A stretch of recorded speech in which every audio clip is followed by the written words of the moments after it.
when did it stop being fun? I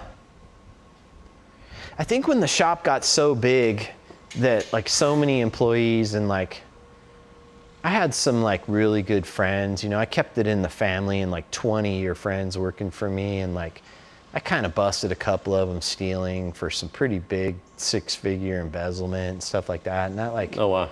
it just like kind of took the wind out of my sails, you know, because people in your life that you trust the most.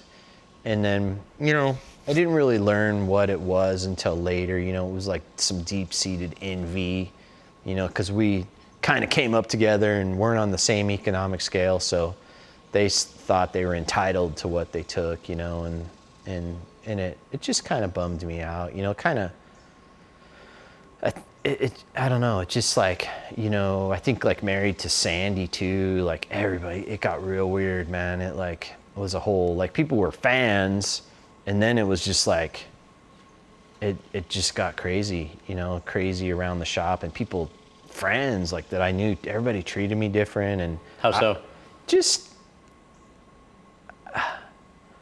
I can't really verbalize it, but it was just like a different thing, you know. That's when people really started like annihilating me in the media, like from day one with that whole deal. And like you're just in like really talking down, like I'm someone that prides myself of being a craftsman and like honing my skills and learning and doing stuff the best possible way. And like my core of what I preach is always about that and always positive. And then it just like the media was just relentless and vicious about, and they used, you know, calling me a grease monkey or a mechanic in like a derogatory way where that's, you know, negative. Like I'm a lesser human because I work with my hands. And that, I think that stuff kind of got to me a little bit. I didn't really, you know. I know at one point you had as many as 145 people on your payroll. You know, you kind of felt like it was getting too big for you. $415,000 a month. Oh, wow. And so, that was my nut I had to cover every month. And you fantasized, I think, at some point about just ridding yourself of all of it. Why did you ultimately I talked about this for probably 6 or 7 years. Man, I just want to go somewhere and have a shop where I work from home and I can spend time with my kids and my wife and like, and just work in peace. And like, but I think we get on that treadmill, you know, you get that perceived success, you know, I'm driving Ferraris and got a house on the beach and I'm married to some movie star and like this big old business and a TV show and all that stuff. Life must be perfect, right?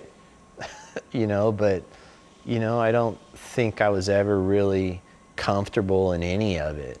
You know, I always felt like out of place, like all of a sudden I'd been thrust into this spotlight, but really what inside, I'm just a welder and a mechanic, and like I'm supposed to be like laying under a car dirty. I'm not supposed to be at some red carpet or that type of stuff. Man, I was like, I don't like the person I became, you know. I like really forgot about what's important and forgot about myself, you know, doing what makes me happy. I kind of like started doing stuff, everything for what I should be doing or what everybody thinks I should be doing. And it's just like, it got so big, and lawsuits and divorce and just all this stuff. It just tornado of bullshit. And just like, I just one by one started chipping away at all the stuff that didn't make me happy and didn't fill my soul up, you know. For more clips from this interview, visit GrahamBensinger.com.